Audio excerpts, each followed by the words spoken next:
3, 2, 1, and welcome back to Chasin the Racin. Hello everyone and welcome back to the podcast brought to you by OMG Racing, Lucky Day Competitions and JCT Truck and Trailer Hire. Obviously give everyone a follow, it's all about the support at the end of the day. And ladies and gentlemen, I think before Josh does the whole interview, I'm going to drop him straight into it and I'm just going to announce it straight away. Ladies and gentlemen, we have Carl Fogarty. And bear in mind, we need 20 minutes to actually go through the whole list of your achievements. I'm not just saying that. Grace, you did all right, yeah. And that was the interview. That'll do it. It's, hold on, 4-time world champion. They must be missing a few years out on this list, Grace. 7 times. 7 times. Yeah. People say 4, but it's 7 really. I feel like we should just go straight in on the first question, straight in. But obviously, years 1994, 1995, 1998, 1999, 59 career superbike wins, Isle of Man TT rider. Like I say, we've got a good couple of hours with you. Really? I know. 10 minutes. No. That's how we get people. We just lie to them, Carl, straight off the bat. But there we go. But obviously, we have an episode sponsor for this one. Josh, take it away, son. Yeah, so the episode sponsor this week is OMG Motorcycles. They've got a fantastic little dealership down in the beautiful village of Prestbury over in Macclesfield, so not too far from Alton Park. The Oakmere group itself have got a huge heritage with British sports cars, so they were one of the original Lotus dealers in the country. They're still a Morgan and a Caterham dealership. They've racing in their blood. They've got a Caterham race team and still doing that today. Recently entered into the world of motorcycles, and they are currently Norton and CCM dealers. And they've also got a selection of different used bikes as well. Absolutely cracking guys. Been down there myself. Showroom's absolutely beautiful, and not too far from Alton Park. So anybody who's heading over to the BSB testing in a couple of weeks' time, and obviously round 1, if you've got some spare time, get over and have a look at the Oakmere motorcycles over in Prestbury. Very well done. Very well done. And I'll tell you what, all joking aside, let's just clear the tension here. You first met Josh, and there's loads of tension here. Josh is the super fan of you. Is that right? No, still. Oh yeah. I'm trying to play cool, but I've been shitting myself since I came through your gates. So I'll tell you what. Would you like to remind Carl of your first moment ago? Because Grace has got an amazing photo of you. Yeah, too.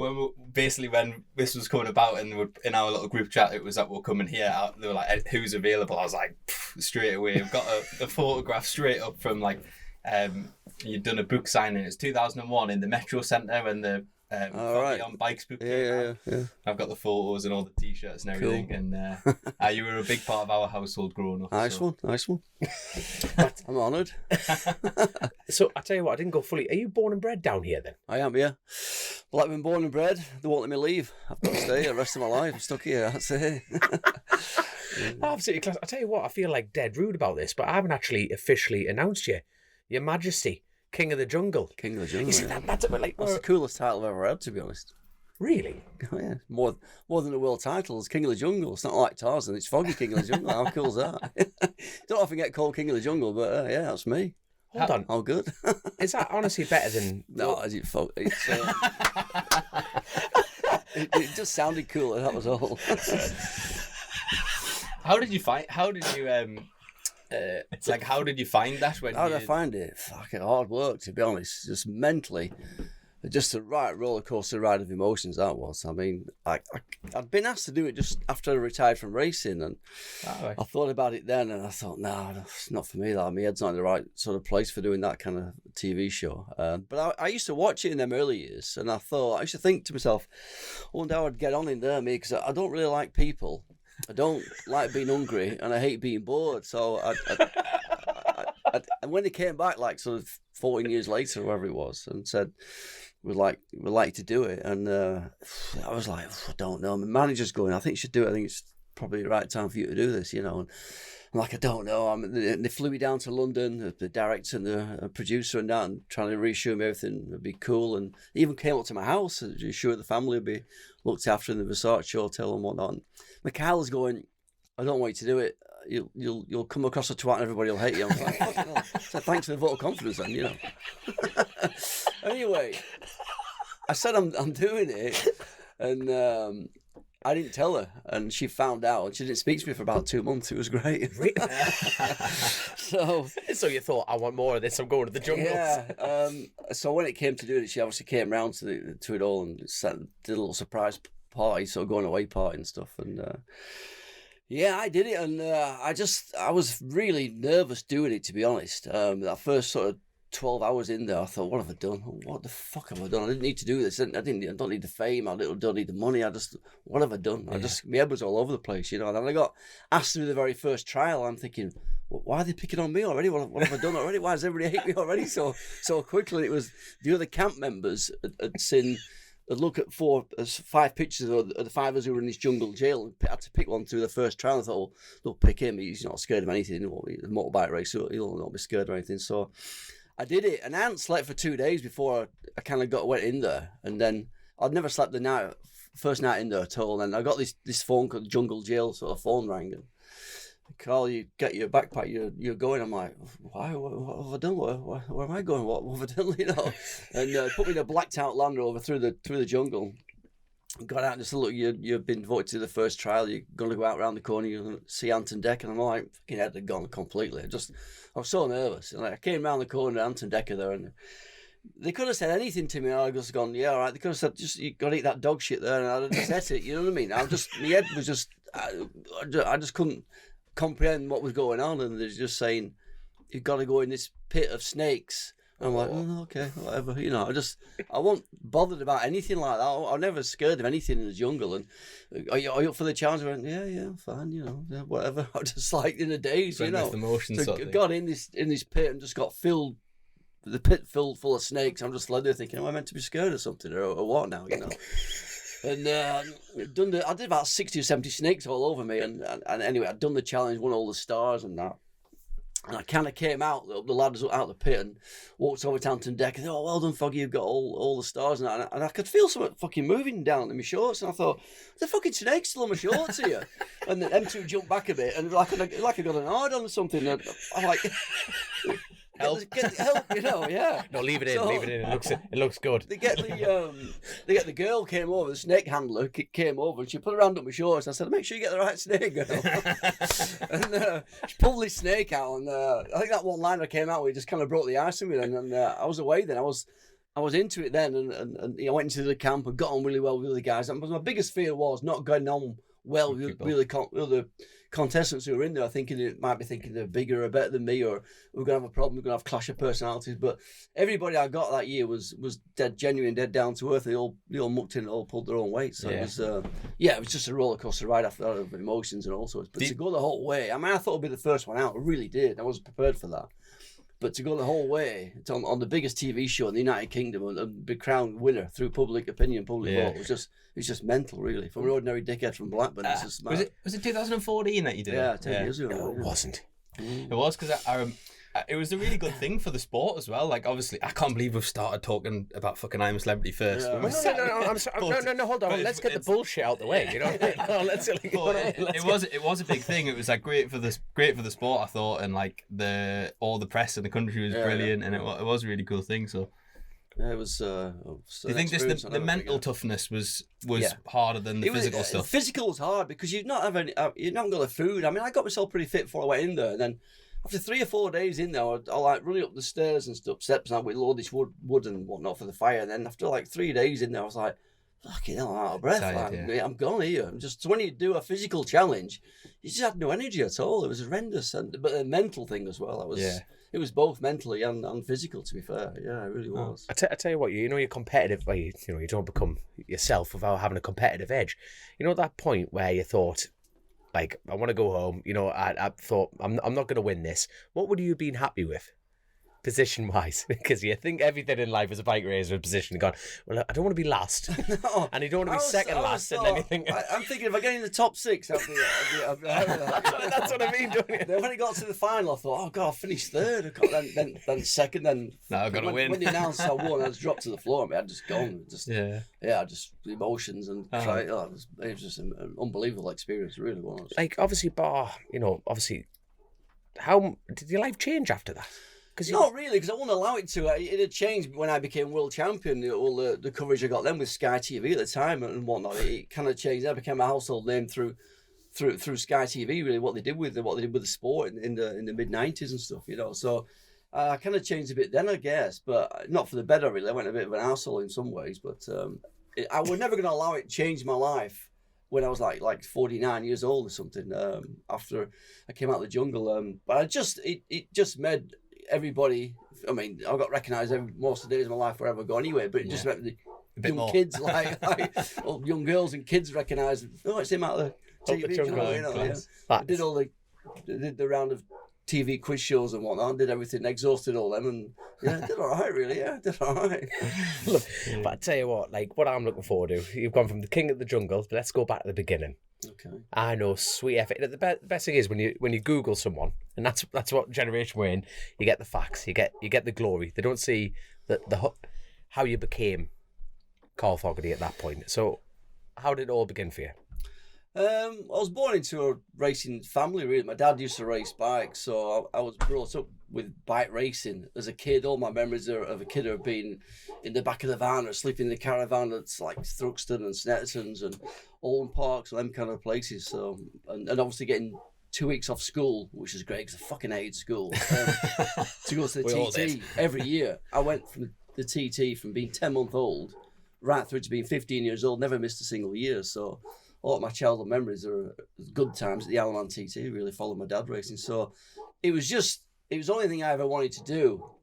From being a young lad, I'd just tell anybody who would listen to me that I'm going to be race bikes, I'm going to be world champion. I don't even know if I actually believed it myself back then. I just thinking it was sounding clever, it sounded cocky, it sounded funny. I don't know, but I think I did actually believe it. I think I was that, determined, even then as a youngster, that I was going to be racing bikes and be world champion. I would say it, and I managed to do that with a little bit of luck and a lot of dedication and hard work. Because you sort of started out on more Grand Prix bikes, didn't you? I know you're known for world bikes, but you would have started off on the 125, 250 route.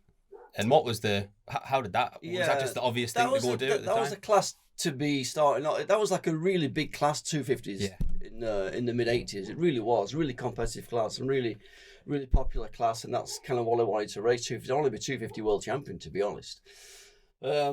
So I started on 250s on the club scene and the national scene, then international scene. And by 86, I was absolutely flying on 250. It really was going quick. I did 4-lap records in 4 weekends at Mallory Park, Scarborough, Snetterton, Aberdare. I'd just done a lap record at all 4 weekends in a row.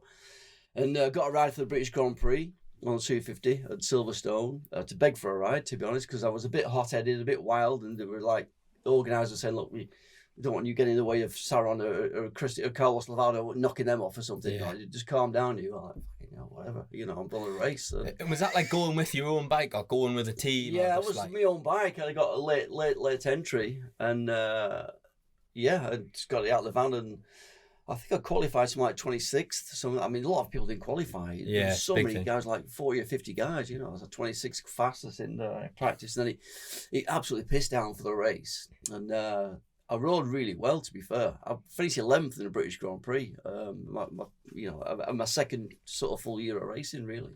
Jesus. And was then I had a meeting then the week after with Charles Mortimer, who was the team manager of the Silverstone Armstrong team, Grand Prix team that had McLeod and Mackenzie.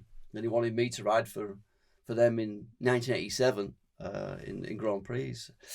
And then a week later, it all came crashing down. My world came crashing down, really. I went to Oldham Park for the next round of the British Championship. I was determined to win my home race at Oldham Park, which is kind of local for me. Who would have been your competition then? So who's the top five then guys? There was like Andy Watts, Rob Orme, Nigel Bosworth, Ian Newton, I think would have been one.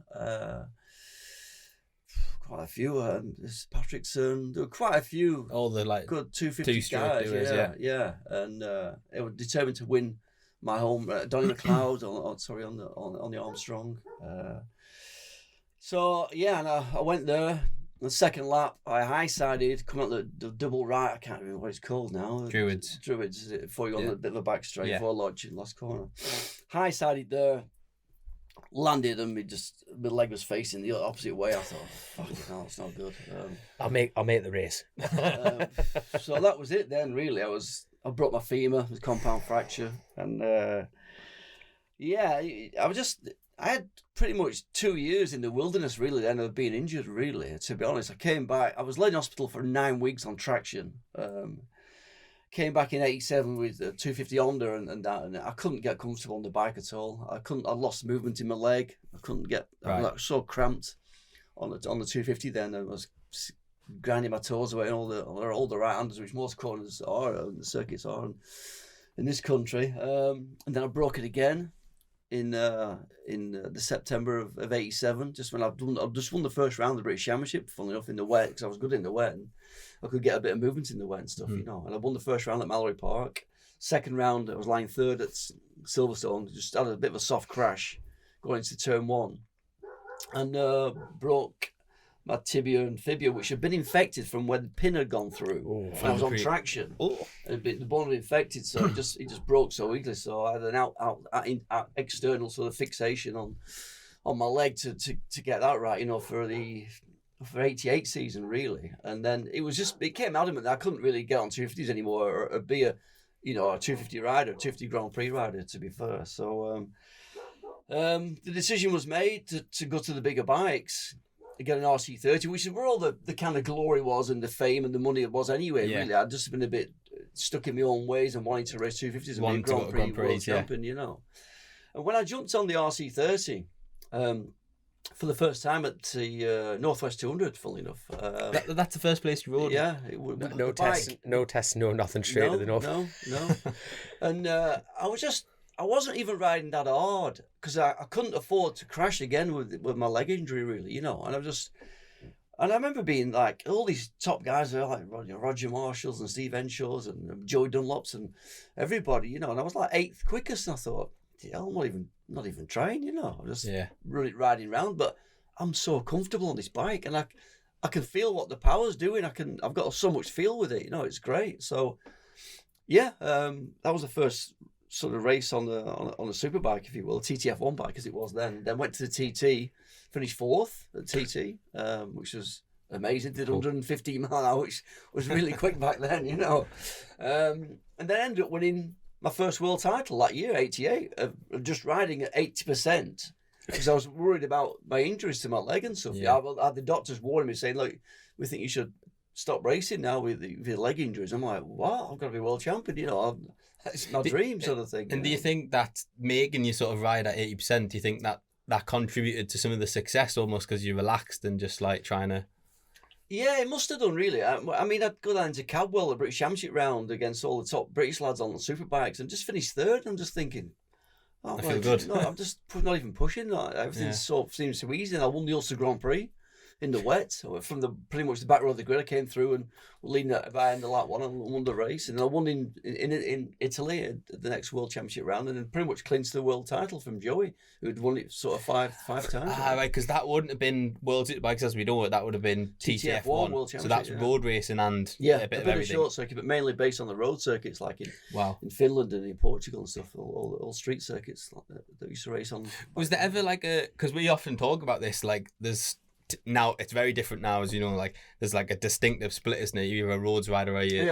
And I guess with the exception of a couple of people now, you were the last of that. I was the last to do both. Who could win the TT and be a short circuit world champion. It'll never happen again. Yeah. So you know, the guys now just specialising in road aren't really good on short circuits at that level. So. And was that like just when you were racing? Obviously, you'd grown up at the TT, but did you just think, oh fuck it, it's road racing and it's short, it's the same thing. I'm just going racing. Yeah, I just adapted to both. I'm always very adaptable to any kind of bike and any kind of circuit. It was one of the good strength I had. And I just wanted to win the TT and then move on really.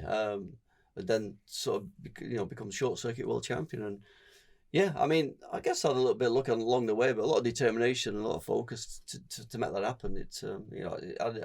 I had a lot of self-belief. I really did. Yeah. And I was just wanted to be number one. I had so much determination to be number one, to win. I really did. I didn't even enjoy racing. I enjoyed winning. That was a difference between me and a lot of others. And they enjoyed racing, but I didn't. I just enjoyed winning. And that became an obsession towards the end. And when So you've done that first steps on the big bikes, and you're starting to think, well, where do I go next? Was that as the World Superbike Championship was then emerging? Yeah, it just started in '88. So that was like the new thing that would kind of kill off F1. To be honest, TTF1 would run it last year I won it again. I won the World Championship again in '89 on my Honda RC30. And then it lost. It was demoted from a world title status to a World Cup status, a TTF1 World Cup or something in 1990. And Honda wanted me to. I signed for Honda in 1990 on the Britain, and they wanted me to do that and win that again, which I did. Which I wasn't too keen on doing. I wanted to race in World Superbike. Yeah. Then and so is that your three? That's the other three World Championships from. Well, there's two really, just because it wasn't really a world title in 1990. It was just an FIM Cup, I think it was. Yeah. So it was just I think close enough. We'll give you that. But is this what you mean by the 7? No, the third one of the three before the World Superbikes is the Endurance World Champion. Ah, right, okay. 92 on the Kawasaki France bike. Won every race of the year apart from the 8 hour in Suzuka. Yeah. Won every 24-hour race I've ever done. I've won it. Yeah. It's great. I think I'm the only person to win 3 24 hours out of doing 3 24-hour races. It's unheard of that now, isn't it? You just wouldn't get it. Could you imagine everyone doing every discipline and winning? Like, it just wouldn't happen. I raced everything in 92 because I was running a privateer Ducati and I having to fund that, so I would just take any ride available. Like, I got paid well off Kawasaki France to the World Endurance Championship, and for winning a round you got like a 10 grand bonus, which when 10 grand was quite a lot of money, you know. And then that would pay towards me running the Ducati for the year in World Superbike. And I did the TT on the Yamaha, the epic battle with Steve, and that, and then the outright lap record, which stood for 7 years. I did some racing in Malaysia, did the British Grand Prix. I just did anything, and everything I kind of touched, it turned to gold that year. Everything I rode, I would win on. Did Macau on the 500 Yamaha, won that. Because how was I'd love to just touch on the Grand Prix, because you. Is anyone writing this down, by the way? I'm losing track. Jesus, Webb, carry on. Sorry. But it's class though, isn't it? Because it's so that's making a living at race motorbikes, isn't it? But that's actually making one. Like, you're riding everything you can to earn money, to run that, to build it, and it doesn't really. It's different now, isn't it? It kind of paid off because I believed in my own ability. I knew I was good, but I couldn't really prove it on the Honda. I was on the Honda for too many years, and the bike was not that quick, and it was the worst handling bike I've ever ridden, to be honest, on short circuits. The front end it was horrendous. It really was. What kept you there then for that long? If you're saying you stayed there too long, what kept you there? I didn't really have another option, to be honest. I always wanted to be on a Loctite Yamaha. I would have won the British Championship on that, definitely in 1990 or 89 or something. But the Honda it was quick at bike against a hot Yamaha, but it was just the worst. I mean, James Whittam ruined his career completely, crashed it every weekend. It was just horrendous front end on it, and on a lot of circuits you just couldn't ride it. I had to adapt a style where I'd ride with my knee on the floor trying to hold the front end up, just to finish third or something. It was really, really bad. It really held me back for 2 or 3 years, really. And then in 91, when I rode it, it was the 4th year of the RC30. It hadn't really changed much, to be honest, in them 4 years. And then the other manufacturers had moved on so much, and Ducati were dominating. And I was on this Honda in 91, struggling like mad just to get anywhere in the World Superbike Championship, like trying to get a 7th or 8th place, and I'm riding with these guys who were beating me. I'm thinking, I can beat these guys, I know I can, but I need the bike. I need to be off this bloody bike, because my season wasn't really that great in 91. It really wasn't, because it was the bike I was on, and then when it came to 92, trying to get a ride with anybody, the top teams, they were like, "Oh, you've not had a really good season." I'm like, it's because of the bloody bike. Because I'm on this thing, I had to go and buy a bike to show what I could do. At the very second round at Donington, I won it. I won my first World Superbike race against all the odds on a privateer bike I bought over the counter for 22 grand, I think it was, from Sports Motorcycles in Manchester, which came as a racing bike. I was going to just ask you, how do you even go about that? So you could literally buy a race bike, It wasn't like a road bike. You had to convert like from the dealer to Kawasaki. Yeah. So that was it. And then I rode really well that year. It wasn't as fast as the factory bikes, the factory Kawasaki and the Yamahas, but it was on some of the circuits I could really ride it hard and be a regular thorn in the side of the factory teams and the factory riders on the better bikes. And then we ran everything else that year. I did as well, like the TT, the British Grand Prix, everything, and making racing in Malaysia and the World Endurance Championship. I just did everything and won at everything, really. And then back then I got the phone call, "We want you to ride for the factory Ducati team in Italy," and that was it. So it all paid off, to be honest. The gamble paid off. Did you, little part of you, when you rode that Cagiva at Donington, you ran out of fuel, didn't you? Yeah, it was running out of fuel on the last lap, just misfiring and popping and banging. I thought, oh, for God's sake. And I came out the last corner, I could see the checkered flag. It went, what? And I changed the second gear, and it went, and just, fucking hell. And Neil came past, like, fuck. Everything that could have gone wrong went wrong that weekend. I mean, I should have won the British. I was about 22 seconds off winning the British Grand Prix on a bike I'd never seen before. I've been racing 4-strokes all year. Yeah. Jumped on this Kajiva. Was second fastest when we went to bed Friday night behind Swans. In front of Rainey, everybody, doing everybody. Second fastest. I thought, I'm going to win. I have no idea what this bike's doing. It's making a lot of noise underneath it, but I don't know what gear I'm in, whether it's second or third gear. I said, I need to change the gearbox. They go, look, just calm down. Just think about it on the Saturday morning. Just ride the bike and just try and, we can alter the gearbox, a longer second, shorter third or whatever. And the first lap, I was looking back coming out of Melbourne, and then I looked back forward and things sideways and thricked me over the bars. So that was that session ruined. And then they couldn't get the bike running properly for the final afternoon session. It wouldn't run properly at all. It kept misfiring and cutting out. I missed the whole session. I dropped from second fastest down to fifth fastest. So I was just knocked off the front row of the grid come the race. So I'd missed a lot of practice on Saturday. So I guessed everything for Sunday. Just have to left the gearbox as it was. Guessed on the right rear tire, on the rear tire and stuff, and went with the race. And there's a pile up at the first lap on at the end of the chicane with a few of the guys going out, and can't remember who went down. Swanson doing, wasn't it? It's like famous into the S's, wasn't it? And I got through, and I passed Cadlaw. I went into second place and was catching Rainey for a lap or two on the third or fourth lap, and then I started having trouble with the front brake. And I'm like, I kept coming back to the bar, and I'm like, fucking, I couldn't get to the winder to wind it out. So you see me come out of McLean's, just stand up on the bike and just get a big handful of winder and wind it back out, and then Cadlaw came past me then. I think Cadlaw went on and won the British Grand Prix. I'm sure he did. I'm not sure if he... I'm not too sure. I can't remember if he won or not. Anyway. So I was down in third then, and the rear tyres started going off. I thought, oh, for God's sake, what else is going wrong with this thing? I've struggled with the front brake. The rear tyre's gone. And then Neil's catching us a bit, and I held him off. And I came out of Melbourne Loop on the last lap, and he just started misfiring and cutting out. And you see me going into Goddard's last corner, really late on the brakes, trying to make up time walk, because I thought he was going to come past up towards Goddard's. And my leg came off. They must have, you're the first guy to do the leg dang. Leg came off the footrest. So I was that hot going into Goddard, you know. And I came out, and just like I said, it just went, whoa, and just went, blah, blah, blah, blah, blah. Fucking hell. It's amazing that I had enough lap to do fuel to do the side, the end lap after. But apparently the tank was completely bone dry when I got back, so that's what it was. I just find it insane that, like, you think of someone at the front of the World Superbikes now, not Top Rack because he's different, right? But like, just think of anyone at the front of World Superbikes now turning up to MotoGP next weekend and finishing on the podium. Yeah, that would never ever be done again, would it? And I would go down and win the British Grand Prix. I might getting robbed the third place on the line with the bike cutting out, but I was like, I could have won the British Grand Prix if I got a really good run of practice throughout Friday and Saturday. Yeah, and got the right setup, the right gearbox, the right tyre. Then you know. And did it get any teams like on the phone to you for next year thinking? Yeah, there was talks with Lucky Strike Suzuki a little bit. They were a little bit interested. Gary Taylor had spoke with him. That he said he was very political back then, really, with riders from countries. They're all fag sponsored, so class. Bring back fags, by the way. I know, but so they said, look, they don't want a British ride on the bike. That was it. And the same with the Kenny Roberts team. When I spoke with Kenny Roberts in '95 after I won my second World Superbike title, I'd meet with Kenny Roberts. He kind of wanted us on the bike for the Grand Prix for the '96 season.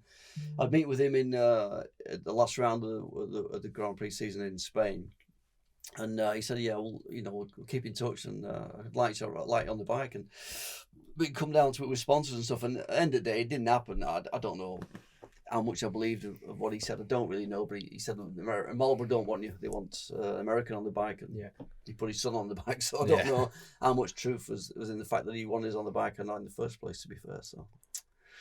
That was that. Any regrets over the 500? Yeah, obviously you would. At the time, the Superbike was so big. It was massive. Yeah. It was so big. I mean, the British Grand Prix got like 13 or 14,000 there. And we got 75,000 for the World Superbike in '99. Then you had the brands and stuff. And it was like in countries like Germany and America and Australia, it was bigger, was Superbike than GP. And it didn't seem that important anymore to be in GPs. I was like so happy in Superbike. It was so big. It was massive. It really was.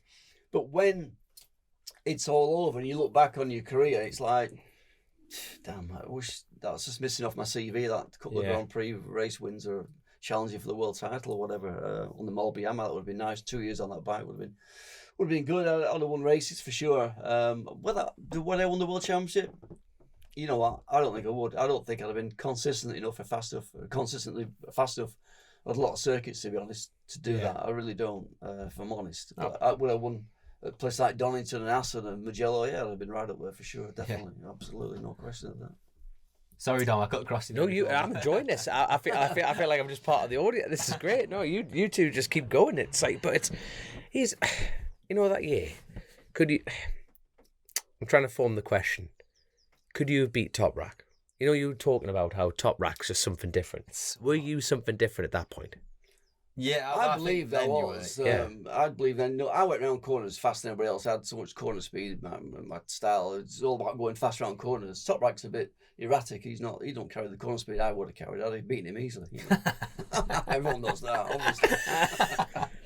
Yeah, I don't know. He's pretty special talent. He really is. But people ask that question all the time, don't they? About people who have won championships in the past. If you compared it now, you can't compare. To be honest. Well, the top guys would always be the top guys, wouldn't they? I think it's like you get asked who's the best of all time. Is it like Rossi or Hillwood or Kenny Roberts or Doohan or Marquez? I just don't know. I really don't know. Right. Well, Marquez is going. Possibly, if he wins this year, it's probably going to be him. I reckon at the top of the list. But unless you put it like a 30-year-old Marquez against a 30-year-old Aylwood against 30-year-old Barry Sheen or whatever, you kind of do it. You never know. And even then, somebody would say, "Well, my bike's not as good as his bike" or whatever. Yeah, but also you look at like what people rode then as well. Like we rode some bikes at Goodwood this year. Fuck me, them boys rode them around the Isle of Man. I wouldn't have. Yeah. Having the choice, rode to the shops for a pint of milk, and they were doing 100-mile-an-hour laps on them, you know. Yeah. But that's mad. Like, you know, it's going back. Like, psychologically, roads wasn't really a problem, or was it for you? No, it wasn't. No, that's what I mean. I really loved it. Yeah, I loved it. I didn't even see the danger, to be honest. I was that young, of that thing, that eager to win, and that was it. I didn't really see the danger. I didn't think about something could happen, bad that could happen. I never entered my head, to be honest. No, it didn't. No. We should talk about that 92. Yeah, that was an epic battle. It was a last minute thing for me to do the Yamaha thing because I wasn't going to go back to TT. But again, I needed the money to run the World Superbike campaign, and I Speaking of money, I love a good budget question. I love it. I absolutely love a budget question. So you obviously think I need to win X, X, and X to fund that. What was your budget, or did you even have a budget at that point? We didn't have one. What was the plan? Like the Carl Fogarty plan. Not there was no plan. That's no. You had no. There was no plan. We just turn up and race and try and win. No, all right. So that was the plan. Yeah. So for your world campaign, what was your plan on a weekend? Thinking we need X amount to get tied. No, you know what I mean though. Talk me through round one of Carl Fogarty's big ball plan at World Superbike level with your own privateer bike, which would have been Australia first round. No, it was. I don't know where first round was. Oh, it was Spain. Oh, so it's not. It was Spain. Too far away, Albacete. Still not like dropping down to Alton Park. It's a big. That's what I mean. So you've got at the shop. Truck and no spare wheels or anything really. Not many spare parts, and it was a bit of a damp and wet meeting. We struggled with tyres and whatnot, and so popping them off the rim with the beat. I finished about 7th or 8th or something. I think it was. I can't remember, to be honest. Yeah, but I want to go. Like, I really want to go into detail about this. It was like, right, we have to do the whole season, or was it just like, right, we've got the bike, get in the van, son. We'll do round one. That was it. And was it just literally just go, well, if we get to round two, we get to round two? I had a few personal sponsors and stuff. Like Puteline sponsored me, and importers, I can't remember, for Puteline and laser helmets and stuff. They sponsored me a little bit. So we did enough we did enough money to do it, but I didn't have enough money to make a living really. Just about scrape by. I did all these other things like the TT because I wasn't going to go back to the TT really, but I felt like I needed to go back after 91 because I won both races in 1990 there. I think that was me done with it, and I was going to concentrate on the short circuits. Then Honda came to me and said, look, we want you to go back and to do one race at the TT to spoil Yamaha's 30th birthday, I think it was. We've got 2 RVF Hondas for you and Steve. I want you to go back and do the one race and fly to America the day after the race and do the World Superbike round. So I did that. But what I didn't know was I was sharing the bike with Joey in practice, and I didn't really get that dialed in with the bike, really, to the RVF. I really wasn't. My head wasn't in the right kind of frame of mind to buy. What was the reason for sharing the bike? Just Joey was riding it in the senior. but you just did it in the... I did the F1 race, the first Superbike race. And then come the race, it just misfiring in the race for some reason. It kept, I think they found a loose wire on the kill button or something, and it cut out on the first lap early on. And then I pulled in, it cut out completely on the run down to Baloff. And I remember pulling off the circuit at Baloff on the second lap. I was down by about 5 seconds at that point because it cut out on the first lap. And Steve, and then it fired up again. Fired up again. I thought, and I came back on track. So Steve come past me then. He was set off 30 seconds behind me. So I was with him then, with a bit of a battle on the roads then. But he was obviously 30 seconds up on me. And the bike, and then it cut out again. I was past him, and I came out of Brandish, and he went, boo. And I looked to him, and he's fucking just about hit me. And he's thinking I'm trying to bring him off, I think. Came into pits, both fueling up. I'm going, it's me bike, it's cutting out. There's Steve like that. Going, keep him away from me, trying to knock me off or something. And I'll try to explain it. It just kept misfiring, so they kept me back a bit in the pits. And then the race got going. I got a bit dialed in. I started getting a bit more comfortable on the bike then. And I noticed it didn't cut out on the 4th lap or the 5th lap. It didn't cut out at all. I thought, right, I'm loving this bike now. I'm going to smash the lap record to a million pieces on the last lap. Absolutely flying. Flew down Bray Hill. People watching said, fucking hell, you come through there so quick on that. It just didn't shut off at all on the RVF. Flew down there. I'm all the way, I was pinpointing on it, just all the way down to Baloff, and it just went, boo. I just thought, you fucking twat. Yeah. Where's the nearest pub? And it just went, Union. It fired up again, and then my rest of the lap I just messed around doing wheelies, but had that lap let me be not a cut out on that lap. I did 125 on that lap. There's no question. 100% did 125. Yeah. As I did 123 in the year after, which stood for 7 years, but I would have done 125 that on that particular lap, on that bike, how fast it was. Yeah. Me dialed in with it running right on that last lap, I would have done that. And that experience, that experience that you just thought, I'm not going to go back. I was concentrating on short circuits and. Yeah, that was it. Yeah, I was concentrating on short circuits. I'd done everything I wanted to. I won the TT, and that was it. Really, I wanted to be world champion on the short circuits, and that was it. And then, so in '92 came along. The offer from Steve was supposed to ride the Yamaha in '92. Then he had a fallout with Yamaha. Something happened, and the ride became available. And Yamaha said, "We'll give you $7,000, I think, to the TT." And I got another $7,000 off the tourist board. It's like 14 grand. Fucking hell. I mean, I'll do. I want to put this record straight from year before a little bit, really. I felt like I wasn't, given the chance, showing the bike, and did that one race, and I had an issue with the bike in the race. So back in '92 on the Yamaha, it took a while to get dialed in, really. We kept going the wrong way with the setup, and finally got it working right on the Friday morning session. When we used to have morning practice at like 5 o'clock. Went out 5 o'clock. Friday morning, and I thought, bike feels great. I did 120 mile an hour from standing start on the bike, and that is perfect for the race.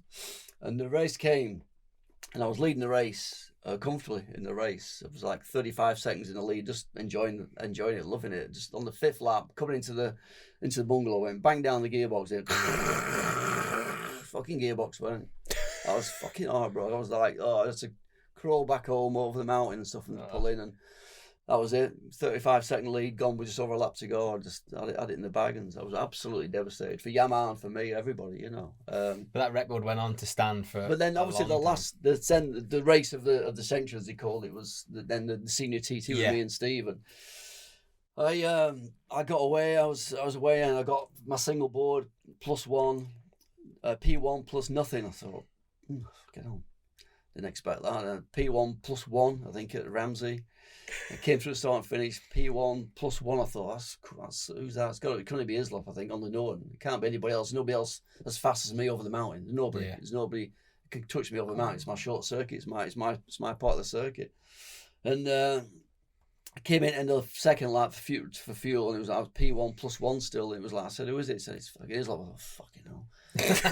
Did he get on with it? Did he get on with it? Yeah, but his bike was like going through the speed trap at 185 mile an hour. Mine was going through 170. It was like it's 50 mile an hour speed difference against one of the best guys ever around the TT circuit, in my opinion. He really was that good, and I'm to try and beat him on a bike that was like 50 mile an hour slower than his, you know. And yeah, I didn't give up, pushed on, and it came to the last lap, and the bike was pretty much falling apart around me, to be honest. The clocks, none of the clocks were working. There was brake fluid, and fucking the rear shock had gone, the forks and seals had gone. And then I came into Ramsey, and the exhaust blew. I thought, oh, fucking hell. And I was going up the mountain on this bike, and it's like, wow, it's making a right noise. And I thought, the faster I go on this thing, the quicker I can get off the fucking thing. And it's probably not the smartest thing to be thinking of the TT circuit on a bike that's falling apart around you, you know. And I pushed on really hard over the mountain and pulled about 4 or 5 seconds back from Ramsey and lost it by 4 seconds, but I'd gone the fastest lap on the last lap and took the lap record to 123, which on that bike that day was, nobody else could have done that, to be fair. And he could have shut the bike after, there was nuts and bolts. Yeah. I think one bolt I hadn't seen, the rear sprocket bolts were coming out, was shearing off on the swinging arm. They wouldn't have done another half a lap, that bike. There's no way. The state of, I've not seen that one, but I've seen the Hislop bike. So I used to work for Norton about a year ago, and we had that bike at work because we were building a replica, like a modern version replica thing. Fuck me. I was scared looking at it. It was covered in oil. It was bits hanging off it. It was fucked. So I couldn't imagine. Mine wasn't in the right good state. Yeah, but even just like looking at the state of bikes then versus what they are now, like we've had it very lucky. Like the things that we ride compared to just them, they're so different. And I think, Jesus Christ, to do them laps on there, it's insane. I was scared. I actually scared us looking at it. I thought, bloody hell. So good times. Enjoyed it. It was good. Any big near misses? Yeah, I had a few, definitely. What's your biggest? There's a section over the mountain, like a bit of a kink with a wall, like a white and yellowy kind of wall. I can't remember what it's called. It's windy going, Guthrie's or something. It's almost a flat kink, and I thought I can try and do it flat. And I went through flat, and I went straight, kind of off the edge. There's a bit of a gutter, or like a bit of a channeling on the left-hand side, and I kind of went in that. Is that after Waterworks? Just before Gooseneck, the boulder on the right-hand side? No, it's after a Gooseneck. Gooseneck couple. It might be called Guthrie's or something. It's a bit of a kink with the wall on the right, and then you kind of drift out to the left, and I just drifted out on the left and went in the gutter, and I just kept it open. And I just thought, it came out somehow. I don't know how it came out, but it did. And I clipped the wall at Glen Ellen, brushed my shoulder there. I had a few moments, yeah. Braille was lost control of the bike at Braille on the last lap of that lap record lap. Seeing, I thought I can do it flat the whole way through from the top, even because normally I have to shut off at the top and just pull up on the bars, and I kept it pinned, and it just went fucking lock to lock, and I thought I nearly let go of the song and off. Go down, and it just somehow just pulled through and gone straight away when you forgot about it and on with the next bit, you know. But yeah, a few moments, definitely. I pushed hard around there. What was your favourite road race? Because you've won an Ulster, you've won a TT. You've won Northwest, haven't you? Yeah, I won Northwest. Yeah, it took me long enough to win the Northwest, but yeah, I finally did. In order, which is your favourite? Which is your least favourite? In road race.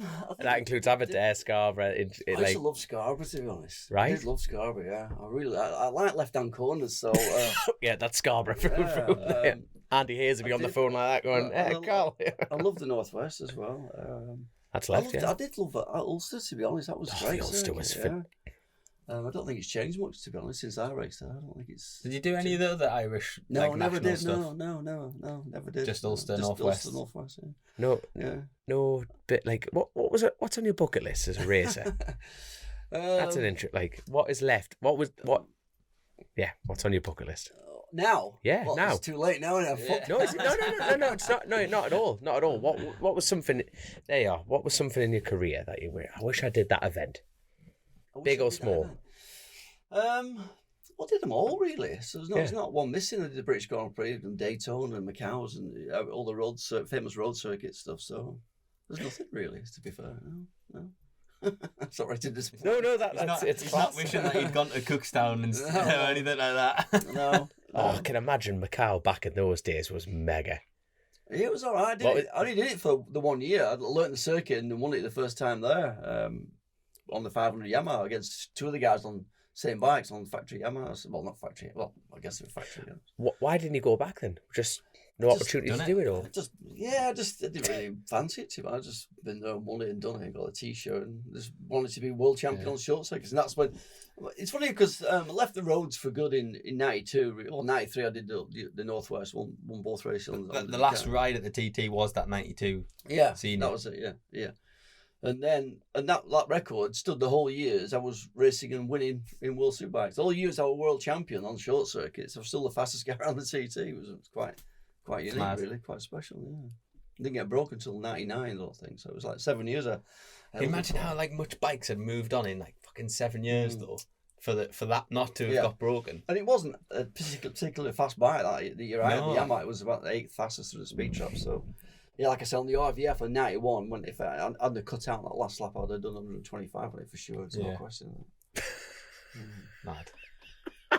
It's just mad. Like obviously, your story's like you've been there and done it. So you won the first world championship, and they thought, right, number 2, number 3, number 4. You know what was it? Literally just the GPs for you that is the only thing that you didn't achieve in your own mind? Yeah, I guess so. After all the dust has settled, when it's all over, you sat at home looking back on your career. I thought it would have been nice just to have had a couple of Grand Prix wins on that. Yeah, but the time of it didn't happen because it's very political, and maybe I didn't help myself. Maybe I said the wrong things. I was a bit outspoken about stuff. Maybe they didn't see me as a bit of a sponsor's dream, or a bit of a sponsor's nightmare, I guess, in some ways. So, and like I say, it was all tobacco sponsored teams anyway. So I said, look, I'll start smoking if you.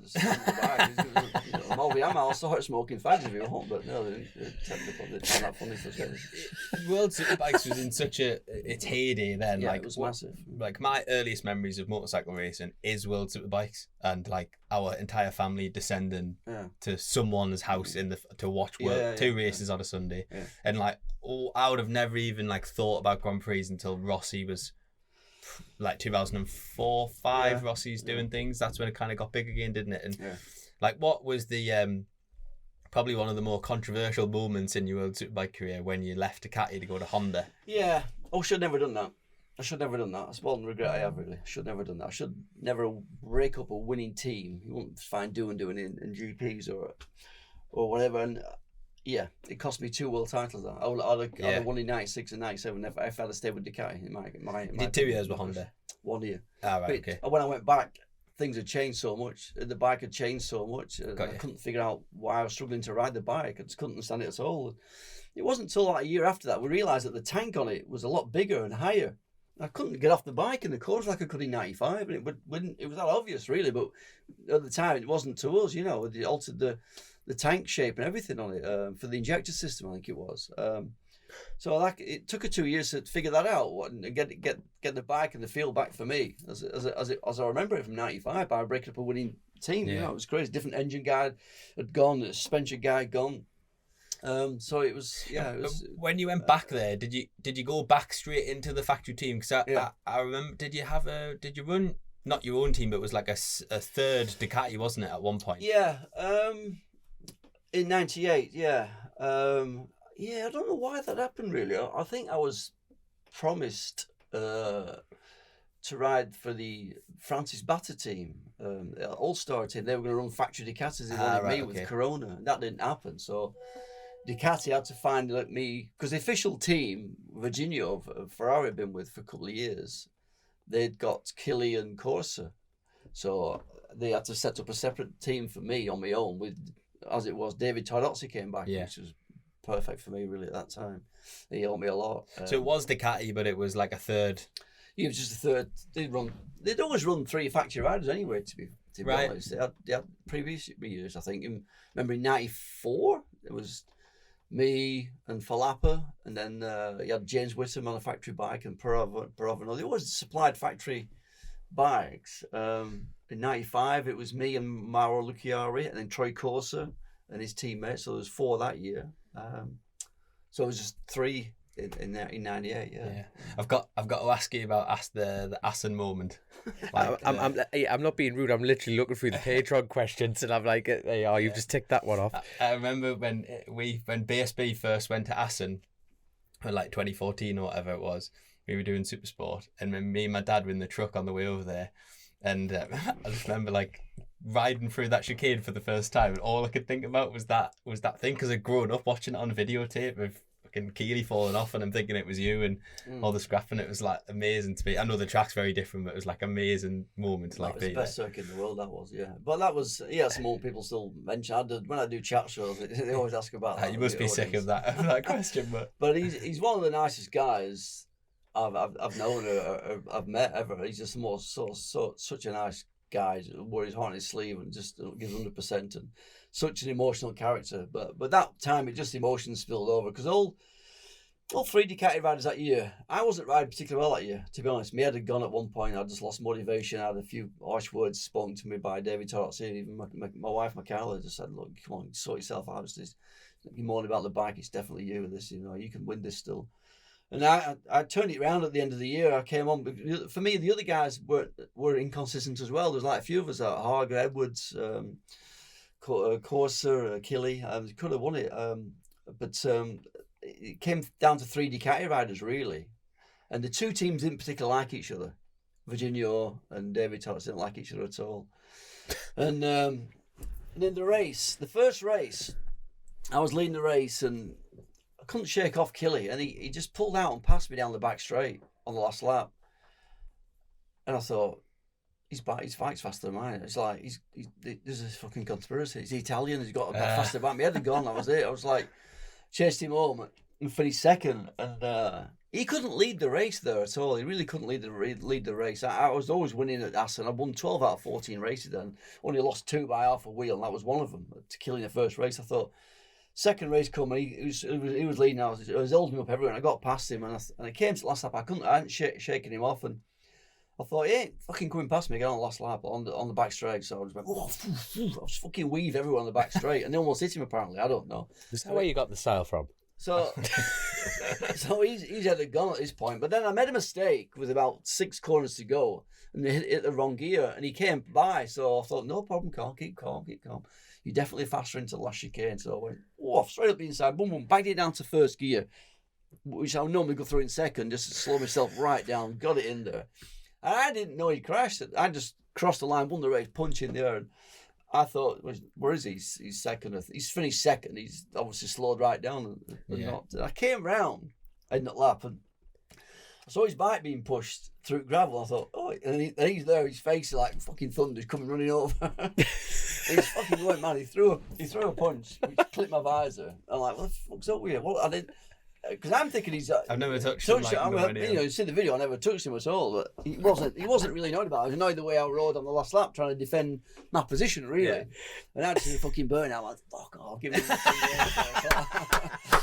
and it just overspilled. It carried on into the press conference. He came in. He had a shower, but he hadn't cooled down at all. He had his blue bathrobe on. He came in. And he sat right at the front at press conference. I thought, fuck it, someone's going to kick off here again. And he went, any questions from the press? And he gets a mic. Yes, I have a question. This man today, what he did was fucking this, like and he telling what we're saying. I went, I'm not this shit. As I got up to walk out, it kind of, we started again, pushing and shoving, you know. That's class. I part of me just wish he just took a swing, so you had an excuse to go at him. It was all on bags at dawn, really. It was. That is. But yeah, that was it then, really. I went on to clinch the World Championship a few weeks later in the last race of the year in Japan. So This is a great question from Alex Chapman based on that. You were known for your aggressive and fearless style. Was that natural or something you developed over time? That's a cracking question, Alex. I think it was just something, it was in me, really. I was just aggressive and just determined. From day one, was it? I did have this belief and this determination and aggression to be first. I really did, yeah. I've just thought of the first question. Like, I can't believe I haven't asked this question yet. Was your dad a motocross dad? No. No. You know the aggression thing. Like, pull your finger out. Really kind of. No, he wasn't really, because my dad used to race. Obviously, he was headlines at MTM one year, particularly, was George Fogarty meet one of the nicest guys in racing. Fucking unlike his son, who's right. And he was a really nice guy. He loved racing. He loved Scarborough. And he would be happy seconds or thirds. He wasn't really, you know, for me, it was all about the winning. I had to win, but he just loved racing. My dad, you know, he just loved racing bikes. That was it, riding bikes. But you know, growing up watching your dad, were you ever like, you know, this internal I want to win? Like, were you upset with your dad for not winning? I was, yeah. Right. I wanted him to like lap the TT. I said, "Come on, you should be doing 114 mile an hour, and 150 mile an hour. You're only doing 110. Fucking get it." You know, I'm like really mad with him and stuff like that. You know, the first motocross, son. The suspension of the bike, and it was. But I did motocross for a couple of years, and he would help out and marshal at some of the events and that. And but he would never. No, he would just leave me to it. Really, he would never like, you know, forceful and not these like motocross lads who'd run around after you all through all the race and probably shouting and screaming and going mad at you. But he wasn't like that at all. Right? No, I wasn't. No. He's very calming, really. Yeah, he's very calm. And was he with you the whole journey throughout this? Yeah, he was. Yeah, absolutely. Yeah, he didn't miss a race. He was actually your calm and influenced by the sounds of it more than anything. Maybe, yeah. You're the one getting revved up, and he's like, "Nah, just relax." Probably, yeah. Sorry, I've totally interrupted your flow. I think I had to ask the question because I'm like, that's a fantastic question by Alex. Because obviously, you know, you're flicking the bird, doing burnouts in him on the gravel. That's fantastic. That is fantastic. Would you say Assen was your favourite circuit? Yeah, it was. Yeah. The original. The original one. Yeah, not now. Have you ridden the new one? Spoilt it now. I've been around it. Yeah, on the Ducati in 2012. I think it was. I came around rode the Patronus bike around. I'm sure I did. It's very different thing now. It's cut the best bit of the circuit off. It was amazing circuit. It really was. Yeah, I won 12 out of 14 races there, which was pretty good. And second the other two. The only ones I remember, the two that I fucking lost by half a wheel. Like, yeah. But I suppose it would be like a second, almost like a second or third British round. I think there was 65,000 Brits went over. Apparently 99. Wow. Yeah. Honestly, I'll show you the video later. Like there's just people. And you can hear the people over the bikes, like on the camera. You don't get it now. It's not the same. But it's BSB are going back to Assen for the first time in quite a few years. I think next year. Yeah. What's not this year? They're at Assen. They're this year. Yeah. Oh, okay, I didn't know. You better get that new team hurried up and just get back. Anyway, but we'll discuss that later on down the line. There we are. But so what about? I feel awful even mentioning this, but I think we need to touch on it. The like end of your riding career. So it's 2000 at Phillip Island. Yeah. Like how? I mean, I've still ingrained in my memory on the VHS tape. I've got it at home. He was crying. He was a mess. Motionless. Obviously, you had that, and it was like a fucking shit accident. Really, you clipped someone else, didn't you? It's a strange one, really, because the only footage you see of it is from my camera on my bike. The external sort of cameras didn't pick up on it, and it was a strange weekend, really. I'd really fast in practice, and then messed up on Super Pole lap and ended up on the second row of the grid. And I was confident I was going to win the races, no problem. I really was. Felt really good. The bike was really strong that year. The Honda was not as fast as my Ducati for the first year ever. It wasn't. I was like, yes, I've got a fastest bike for the first time, top speed. And the rain came and went in the first race. And only one guy chose the right tyres. That was Gober. He put wets on when everyone else went for slicks or cut slicks. And it looked like it was going to be blue sky. And it just Evans opened. And I rode really well at that first race. I rode one of the best races I've rode, to be fair. To finish second because I not got the right tyres on. I kept it upright and people were crashing all around me. Finished second. I'm really pleased with that, to be fair. And he won the race by like 15 seconds or something on the wets or whatever. Yeah. So the second race, I thought, right, I'm going to win this race. Everything's dry on slicks. Dropped the clutch on the line. I was on a wet patch and it just spun up a bit. And I got a bad start, which is not like me at all. I always got really good starts. And all I remember is passing Gilbert on the first lap, coming through the start and finish. And then don't remember anything after that. Next thing really? It was helicopter noises and me coming in and out of consciousness in a helicopter and stuff. And so obviously the laps to fill in, or I was coming through the field, setting fastest lap after fastest lap, and hit the guy in front who had a problem with his bike apparently. So someone were watching. Somebody like 2 years later said that I saw it right there. I saw everything. You came up so fast. The guy had pulled off the circuit a bit on his bike. It wasn't running right. Then it seemed to clear, and he came back onto the racing line. as you came up so fast behind him and he clipped him. And then as you kind of went off, I thought, oh, he's all right. But you hit the grass, was just obviously wet through from the previous sort of thunderstorm early on. Went down in a place you would never normally crash, really. And then there was no air fence. I hit a tyre wall, boom, and just ricocheted back off the tyre wall. And you thought I was dead, to be honest. I mean, even I thought I was dead. And I hit it with my head and my shoulder, and smashed my shoulder up really badly, and had a head injury as well, which was not good for like 6 months. I think bruising on the brain or something. I think they did find a brain in there eventually or something. Bruising on something in there. So that was it, really. I think I knew pretty much straight away that was career ending, to be honest, and I thought I did. And then when I come back home and saw a specialist in Oxford, Professor Andrew Carr, he said, "Look, your shoulders, it's a mess. You're never going to get to 100% movement back in your shoulder. You might get 75% of it back." So, and even now, if I sat here now, we put that one straight down. This one won't come down. So I'll be on the bike, and this one's up like that. I'd have to have the bars set at different angles and all sorts. It wasn't. So it was never going to work. Feasible. No, it just lost strength and muscle damage and stuff in it. So that was it, really. How did you take that at the time? I took it really, really well. It was a big relief. I was just so relieved. I thought. Never. Because it was in my head anyway, because I was just under so much pressure to win and win again and win again, that the expectation from the fans, the media, myself, that had all gone just overnight. By announcing my retirement, I just felt like the world and everything else had been lifted off my shoulder. I really did. I felt great. I was smiling. I thought, go out and enjoy myself now. I'll go for a curry with the lads, a few beers. Not feel guilty for it. Shut up. I just didn't. I was going across the Sky info bar on Sky News on TV. I'm looking at it going, oh, God, I didn't think I were even that well known, that famous. You know, on Fax Machine was going mad and the radio was on. Fax Machine was one of them. Yeah. It was bizarre, really. Yeah, I was kind of relieved, to be honest, that I could maybe start living my life again and not feel under pressure to be number one after all these years. It was just such a relief when it was over. It wasn't until probably a year or two had gone on after I retired that I started missing it, and so I missed it a bit then. But initially I was so relieved it was all over. And then sorry, go on. No, sorry, I'm just thinking, what did you miss after a couple of years? Was it winning? Yeah,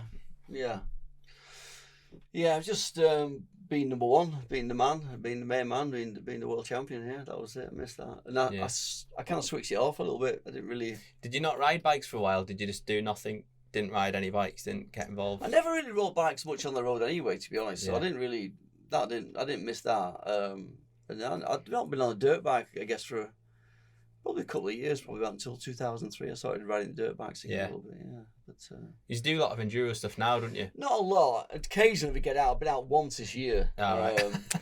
So, but yeah, I'd like to a bit more, but I just never get a chance to, really. Some lads are always working or whatever. Yeah. But, we're going to Spain in a few weeks' time on the adventure bikes across Spain and Portugal for 6 days. Oh, so I'm looking forward to that. Yeah, that'll be good fun. Yeah. How old were you when the crash happened? 34. That's nothing. 34. In your life, I felt like I was old at that point. I felt like, I was struggling with motivation again for that over that winter. Just the TV. I didn't have a manager or anything like that. I was getting asked to do all sorts of TV stuff and pulled from pillar to post, and the family was falling out and whatnot. And it was just all getting a bit too much, to be fair. It really was. I injured myself skiing on my shoulder. I had to miss testing, and then I come back in testing and did my other shoulder. It was like someone was trying to tell me something here, 2 shoulder injuries over the winter. I finally came back from them, went to Australia. It's like, right, he's not listening. I was a bit of finish him off here. Bash, smashed my shoulder to pieces. That was it, 3rd time. So you did some work with Ducati straight after that, didn't you? Like a year or so, like as an ambassador. Yeah, they put me on a contract for sort of the next 3 years, really, as an ambassador. I had all these contracts given for 3 years, but no one ever had 1 year contracts when I was racing. And I was like, 3-year deal off Shark helmets and 3-year deal off Ducati. I was like, oh, that's all right. Yeah. Paid to just do nothing now. It was great. And then when did the obviously I know you'd had the link with Petronas for doing some racing in Malaysia, but then what, like, a big fan of the team and everything, like how did that even start? Like, where did that come from? Oh, God. Was it that drive of number one that solely just started a race? Like, you suddenly wanted to start a race team. What was your sudden drive to start a race team? Just the deal that came from Petronas. Really, I had no intentions of starting a race team at all. But having done them races for Petronas, I had a good good connection with them. They thought they thought a lot of me, to be honest. And I in touch with the team manager who run the touring car team and the Malaysian Superbike team for Petronas.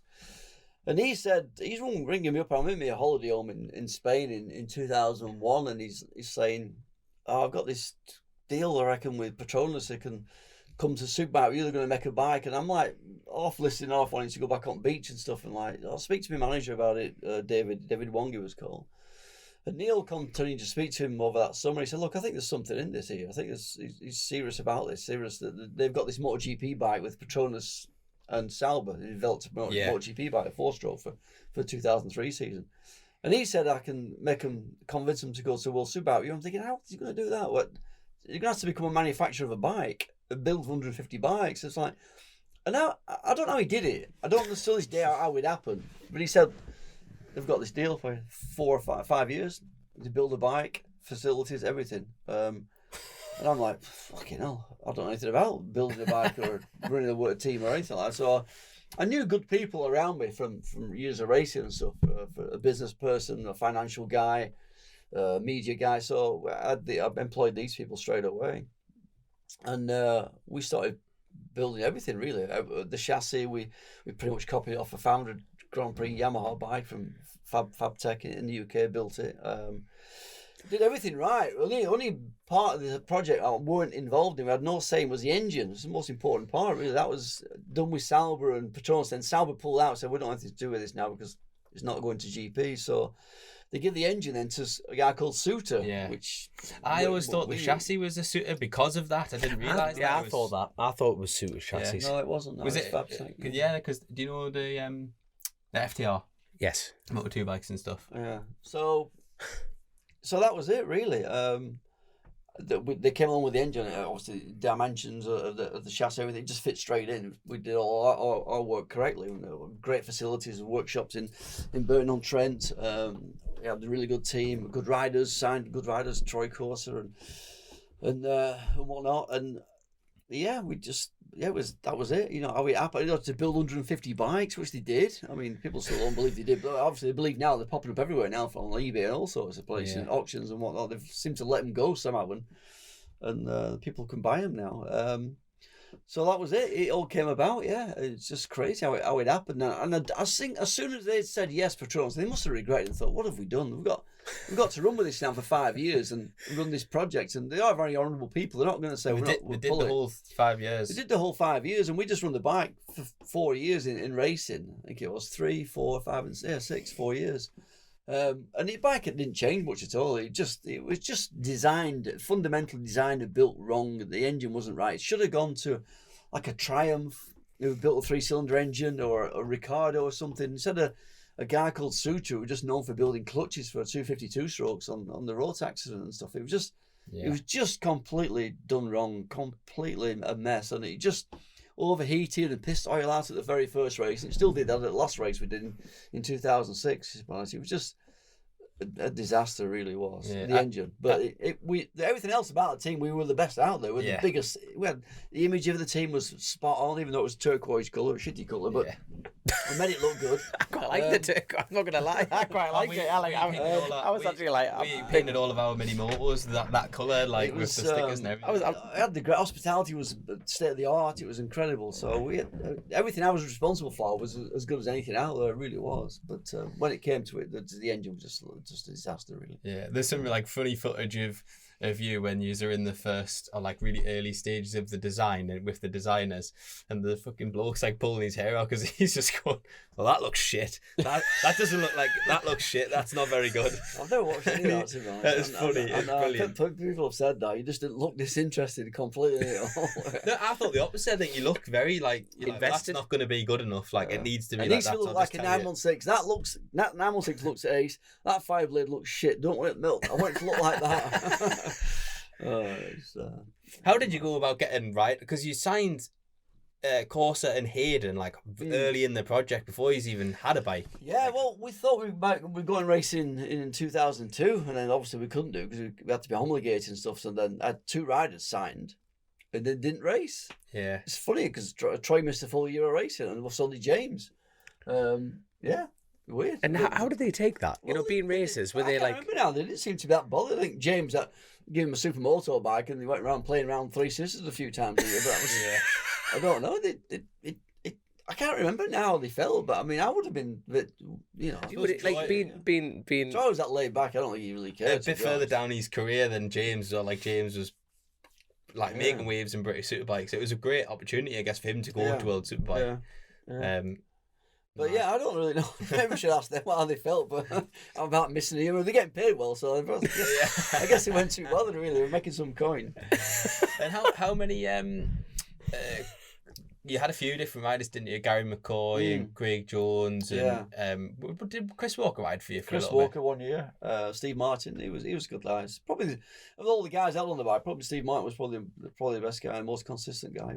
He'd give it, easiest to deal with. Yeah.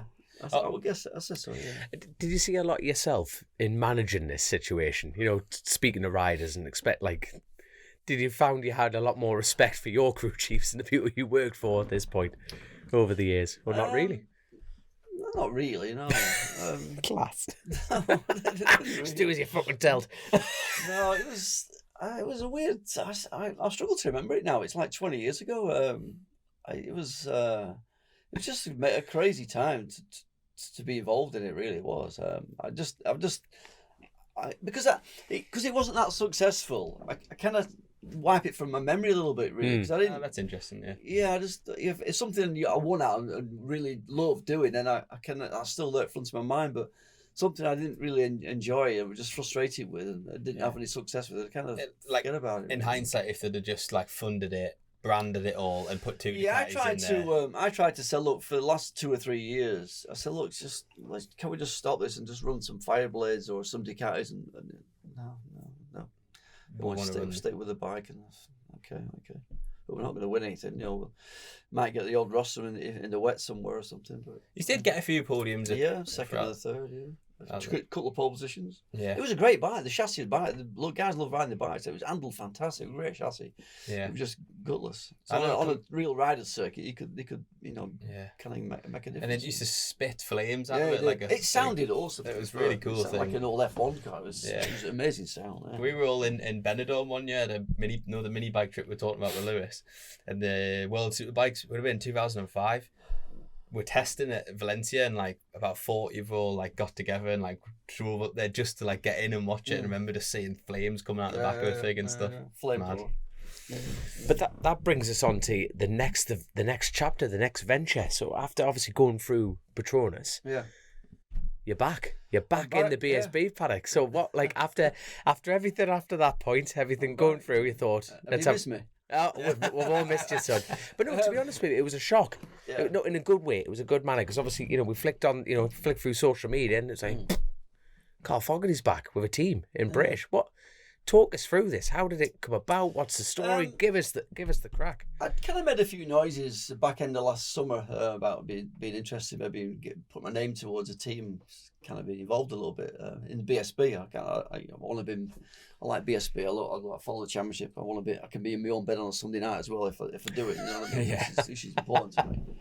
And I had a meeting with a guy that ran a team a few years ago. He wanted to get back into racing, and he said, "I'd love your name to be involved with this. Help me, front it and get sponsors and stuff." And nothing came of that. And it was just a chance meeting at the Classic Bike Show in October. I was guest of honour there, and we had the merchandise, Foggy merchandise stall there, and a guy came up buying some Foggy merchandise. Funnily enough, he didn't get a discount rate, and Tony, who runs my merchandise thing, he was just saying, Carl's on about maybe getting back involved with running a team and stuff maybe next year or year after in 2026. And the guy said, well, that's really interesting. Said, I know somebody. I work for a guy's called Neil Young. He's Motor Movers. He's company. He says, I know somebody who's in Australia who runs a Australian superbike team. He's a massive fan of Carl. He's a massive fan of Ducati, and he wants to run a team in BSB. He wants to branch out into BSB from Australian World Superbike. He's a guy called Lee Curie. And so that's initially where it came from. Then we had sort of conversations on video call over winter, and he said, "Look, Carl, I really want to do this. You've got the funds to do it." And So then it was a case of then we got the sponsorship sort of deal and packaging in place. It was just then, how do we do this now? I can't run a team on my own or anything like that. I don't want to. I don't want to be that involved, to be honest. So we need to put the money in the budget to an established team, and it just made sense really to go with Alan Chasin Racing, who were just down the road from me, and he's really enthusiastic and really he's motivated and he's just the right sort of person. And I love Alan to bits. He's dead sound. He's got the knowledge and stuff. He's run race teams before for years. He's been very passionate about racing, loves racing, loves been involved with the TT and Northwest, and now runs teams there, which he's more famous for, I guess. And he's 100% wants to do it. He's absolutely jumping up and down, like having kittens. Like he's just got the budget to do this. And so then, that's it. And obviously we bought with Ducati because Lee, who was got a company of superbike advocates and supercar advocates. He's a massive collector. He's obviously a very successful businessman in property and development and stuff like that. And he has a massive car collection, supercars, which he shows off and displays. He's got about 60 or 70 or 80 Ducatis alone. Jesus. Wow. He's got a couple of Foggy replicas in there, which is most important. He's we obviously a good customer of Ducatis, and we spoke to Ducati UK, and we're still obviously everything's still very new at the moment. We're still putting it all together really, but we've got the facilities over in at FW Developments at Frank Raffles' place. We've got that. We're going to be based there. The workshop's going to be based there. That's cool. It's literally down the road. It's Alan Jackson just there. Yeah. So it's all Frank Raffle up there coming to place really. So so my role in it is team principal. Nice. I had to Google what the word principal meant. And it says, can I not have Lord there, Your Highness? You've got to be the adult of the group, that's what it means. It said, Principal's office now. It said, most important person or leader of a group or at work. I thought, yep, that's me. That sounds like me. I can go with that. Fantastic. I just turn up and wave my hands and fucking shrug my shoulders and point a lot. That is because I was about to say, like, as far as BSB terms, that means we have obviously Wilf Moore, Motor Rapido. Thank you very much. You know when you just get a sponsor in your head, it's like Taiko Suzuki. Anyway, Oxford Ducati there previously. Then we've got TAS Racing. They're on Ducatis. Yeah, so it's a bit of a Ducati Cup again, isn't it? Actually? Who is a bit like MotoGP? Who else is on the Ducatis? Paul Bird. Paul Bird Motorsport. Yeah, they've only got one rider this year. To be fair, there's only one rider in all of those teams. There's only one rider. Yeah. Are you going to do one or two? Just one rider for 26. For 27, depending on see how 26 goes. 27, we're thinking it might be two riders. So. Would you ever think about doing a super sport like what TAS have done this year? Where they've got with the Ducati being prominent now. No, I've not really thought about that. No, to be honest, no, I haven't. Whether that gets suggested by Alan or even Lee, whatever. Obviously, I'm open to that. We'll go with that for sure. But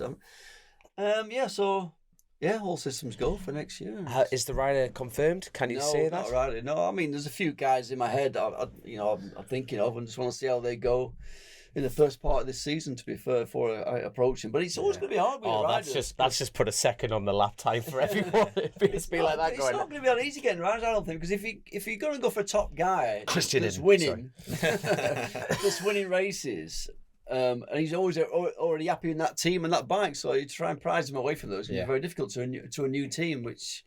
It won't be that easy, I don't think, but hopefully I've got some sort of clout in. Would you want to go for someone in the championship already who's proven? I like that. Or would you bring someone from outside? I want to go for a British guy, so whether it's someone that's been it's still in British Superbikes or has been in, or maybe in the World Championships at one time, I don't know. Yeah. We'll see.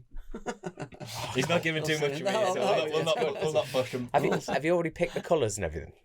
We've just been, funny enough, we just had a video call this morning with the colours and stuff, because we were kind of arguing now. I kind of like red and black, and the guys some of them like red and green, so I don't know. Red and green? Oh, you see. I'm like, no, what red and black? With gold wheels, I want that, so.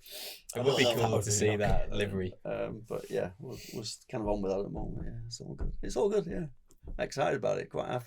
You know what? You seem excited. Yeah, like, I you am seem... actually. I'm a bit nervous about it all. I really am, because it made headlines at the MTN, and it's like been massive news everywhere in the motorcycle kind of, you know, on the websites and on the social media channels and stuff. So it's a lot. I've not been involved in that in nearly 20 years, so it's, you know, things have moved on a bit and changed since then. Yeah. So do you think that you could? Do you think, like, obviously you said before you've done the whole thing with Patronus and the big, like, from build the bike and all the rest of it, but you're gonna go with something that's proven we're winner. go with proven bikes, winning bikes. So that's And like, what's the main different thing altogether? What's like the main thing that you think you'll bring? Obviously, you've got a huge amount of experience, but do you think it's more what you can give a rider than the team? I don't think I can give too much, because we're looking at riders who are not going to look at some 18, 19-year-old young kid. Yeah, we're not who looking needs at anything, who needs maybe a bit of advice. We're looking at somebody who's going to be established, and there's won races and stuff. So I can't really interfere with that. I'm there for, to be asked if they need to ask my advice on something, for sure. I mean, although things have changed, moving all of it, there's still the same principle applies. It's the faster you go around corners, the faster your lap time, the way you win races, isn't it? The faster you go around the corners. So I used to be quite fast at going around corners, so I could probably have that a little bit there. But I mean, it's changed so much. The technical side of bike races, everything in my day, mechanically with a screwdriver and spanner, now you plug into a bloody laptop and but I suppose so it's having the right technical people around now as well. Yeah, and like you say, the environment though, you kind of know how you, as a rider, you would want not a team of dickheads basically, and you want people to work together and be a good environment. Yeah, he's got a question. Okay, no, it's not about no. It's obviously the patrons, the best at, like, on Chasin the Racin, you get asked questions, and it's good to try and jump them in at the right time. But it's is that Kai? Kai. Yes, Kai. That's terrible. I don't even know the names of the patrons. That is terrible. But so obviously it's going through, and obviously congratulates you for coming back in the championship. But with your new BSB team, are you trying to bring back some of that old school grit, or do you think the sport has changed too much? That Kai, you are that is fantastic. That's a good question, really. It is, isn't it? I guess it has changed a bit, but you can still do it in old school grit, couldn't you? Can you bring back Bolly Girls? Well, you know what? I've had a. It's funny enough. We're gonna get cancelled before we even put it in. No, I don't. I'm with him. I'm buying a T-shirt. Funnily enough, I've had a message from a grid girl already. She says, "Yes, I've lost my job at OMG. I've been OMG grid girl for 6 years. Any chance of a job with your new race team?" I didn't even think they got paid. I just thought they got a free T-shirt, an umbrella, and a chance to go on TV. I didn't know they got paid. It depends. You can tell he's principal. I'm not paying them. So yeah, that was a strange one. But I've had a few messages and texts over the OMG thing and say, look, why can you not start off this season and run Bradley and Kyle? There's no way you can do that now. No. Yeah, well, that's kind of good though, isn't it? That you want to do it the right way, like you've been there before. Yeah, it's got a full year to go yet, really. Obviously, we want to be testing. I think we're allowed to test before the other guys test because we're a new team, I think. Well, we'll be new bikes, new everything, isn't it? You'll not have a testing ban, will you, until the next year? So you'll be able to do everything. Yeah, that's a good point. Within the rules, could you not test? You're not ended in the championship, so you'd be able to ride this year, wouldn't you? Test. No, if you bought a bike now and put a rider on it, you could test as much as you want. We could test. I think so. Yeah, because I think for a new team, you're allowed to test outside of the BSB kind of plan. But you could go do wild cards and do anything. Yeah, that's it. That's an interesting concept, actually. Because I was just about to say I thought it was a very clever move that you've announced it. I might now put myself on to do a wild card. Get it done. Get it done. Make sure it doesn't run out of fuel. No, but that old school grit, has the sport changed too much, or do you think you can bring that back in? I think you can. It's a bit of both. It has changed a bit, but you can still bring that back a bit, can't you? Yeah, absolutely. Yeah. I think BSB is the closest version of that we have as well. It is still. Yeah, it shows a bit of grit, and the guys were a bit handbags and that each other. One the last year with Tommy and Glenn and stuff. It's got that bit of an edge to it, which is good. I think that the bikes as well, like World Superbike, basically a good guy on a shit bike is not going to get a result, but in BSB, the rules are a little bit more level. The bike still needs to be good, but a good guy on like maybe not the best bike could still win. It's very competitive with BSB. There's like 12 guys, maybe more. They can all get on the rostrum. And the nature of the circuit still. It amazes me that they're still allowed to race on these circuits. Yeah. It's great. They're all built for Manx Nortons in 60s now. They're on 250 brake horsepower with bloody superbikes. It's just mad. It's just. I love it with electronics taken off. It's great. It's just how racing should be. Yeah, definitely. Well said. Quote that there, Grace. Obviously, we've got Grace in the studio there. Grace is working out the reels and just chopping that out. But like, we've had some unbelievable questions. Mick, we've like pretty much addressed one, but Mick Strickland's just saying like, awesome to see you back in the paddock for 26. He's asking about your riders will be based off this championship, or have you got someone in mind? But do you have someone in mind? Do you have how many? Give me. It's 3 or 4, really. It's 3, 4. There's 3. I'm gonna guess Glenn Owen, Bridewell. Christian didn't.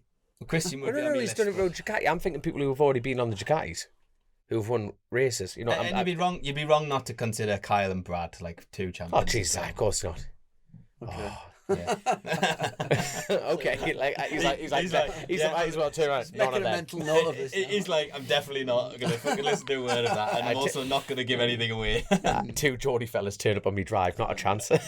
But oh god, I'm proper excited. Yeah, it's good. It's good. Glad you're excited. It's good that you're excited. Exciting's good. What is best case scenario and what's worst case scenario for you, What, next year? for your team? Oh, best case is obviously if we win. That's the best case. Always the best case if you win. If we fall flat on our asses, that's going to be the worst case scenario. Which I hopefully won't happen. I won't. We'll be all right. We'll be good. I can't So- wait. I can't wait. Can you pull? What about the roads? What about the we roads? talked about the TT as well in 27. We talked. Yeah, 27, 2 years. We might do TT because obviously Alan's. He's there. He knows about that. And obviously, I'm still very passionate about the TT. I love the TT. The Alaman. I kind of grew up there, and still very, very strongly connected. So strong feelings about the TT. So, yeah, I guess that will be again down to the budgets. And if Ducati, I don't know, they might not want to be seen supporting the TT. I don't really know. Actually, I need to ask them what their feelings are on that. They might not want their super bikes doing the TT. I don't know. So it would depend on a few things really. In essence, because obviously you're an ambassador of Ducati, this would be very, very close to being a factory supporter team, or is it a factory supporter team? Well, we're still having those sort of conversations really as to what sort of help and that they're going to give. We've got a meeting with Ducati course on next week. Yeah. So hopefully they'll give me bikes. No, but all joking aside, it's price. So we've not got a bottomless pit of money. We're still looking to get other sponsors as well. Really, to bring other sponsors to the team. We need that as well. Really. So yeah. Because it would be something that's important to us. It would be genuinely no shock to me if it was actually like you are the because there is no factory support team. Am I right in saying that? Well, you tell me. I don't really think that. I don't really know, to be honest. I don't think that exists in BSB anymore, really. Well, obviously we had Alan on the OMG Yamaha. That was, and then you've got Javier running the Honda project. So there's two. There was Honda's Honda, isn't it? Yeah. But then you think obviously Kawasaki have a supported with FS3. Yeah. These factory's probably the wrong term now. Factory would obviously say these have come straight from us with factory staff and everything. But this satellite element from Ducati, of course. Yeah, but that'd be dead exciting for your first year in British. Yeah. And it wouldn't be a shock because you call Fogarty if you didn't know that. But you know what I mean. You are the brand ambassador of Ducati. I don't know. Bollocks! This podcast it's going to be huge. Don't even worry about that. But mate. Can we not get the Ducati to the road? Can you not just go, look, come on, boys, calm down, just calm down. Let me take it to the TT. Well, Michael Rutter's got the fastest lap of the TT on a Ducati at 120. No, Davey Todd's got it. Because he went faster on the 600. He went faster on the V2 at 128. 7. Sorry if I've got that. Did he win wrong. that race? No, second. Came second behind Michael Dunlop on that one, and then. I think Michael's riding that bike this year, and is he not the V2? And looks that way. You never know with him. He could just turn up and bring out a fucking triumph at the last minute or something. But Michael Dunlop, because obviously he rode it at Daytona. But then even when you look at like Jamie Lyons' team, obviously Kat and Andy, they went over to Bishop's Court when the weekend of when we recorded this. But like all the club races, at Bishop's Court are running the V2 All right. because it's an expensive bike to build. It's Italian porn. Of course, it's going to be expensive to build, but you're restricting the bike down to a 72% throttle opening, which is going to give you engine life for longer. So in essence, it makes it a Well, cheaper bike to run. The V2 now. It's a different bike now, isn't it? Now you'll be able to answer this next time we interview you, unless you kick us off your drive right now. But the new V2, they're not racing them yet. So obviously you got Chasin Racing, who are bringing in Columbi, Italian lad. Did you what's his name? What's his name? Eduardo. Thank you very much, Eduardo Columbi. Never been to the BSB circuits, no nothing. And he was beating Richard Cooper around the tracks in sport bike class. I'm not just saying this. Yeah. He's definitely an eye for you. And obviously the Italian connection never ever hurts. But he's riding for TAS on the V2 this year, and that's going to be an interesting. Was it 950 or something? No. The 959. Yeah. 959. But obviously I should know, but I don't. but it's a derestricted bike that's going to last longer. But they are getting more and more like fluid. But it'll be very, very interesting. See what Michael makes of it. Because like you say, Michael's a law to his own land. And you've got to respect that. He can go, it's not for me. Yeah. And he pulls out another bike and he goes off and goes down Braille on it. You know what I mean? No one's really took one around the TT for a while, but Glenn's won some fucking unbelievable Northwest 200s on it on a superbike last few years, hasn't he? And it seems to go well. So, But in your opinion, you've won Northwest, you've won TTs, you've ridden Ducatis. What do you think the bike would be like around the TT course, the big one? I think it'd be awesome, to be honest. Yeah. I don't see why not. Why it wouldn't be. Yeah.